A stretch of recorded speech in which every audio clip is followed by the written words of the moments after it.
explains how the team sized up this week's weather.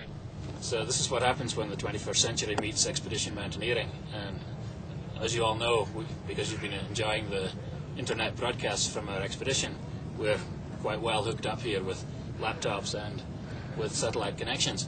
But to me, as a mountaineer who remembers the old days, the one and only important thing that we get out of our permanent electronic connection to the world is a weather forecast. After all the planning and logistics and acclimatization, the one thing that determines whether or not you're going to get to the top of K2 is always the weather.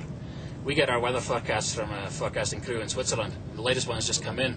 The things that determine how comfortable we're going to be on the summit, in fact whether we're going to be on the summit, are how high the winds are, whether it's snowing, and also the temperatures. What we can see here, and I'm looking at the weather forecast for the next week here on my screen, of course it's not perfectly accurate. Every day some details change, some stay the same, some we have to still use our mountaineering judgment to decide how we're going to get to the summit, or if we're going to get to the summit, if we have a window, if we don't. So here we see perhaps the most important for K2 up here is the wind speed, because if the winds are high we really have no chance, even if it's perfectly sunny.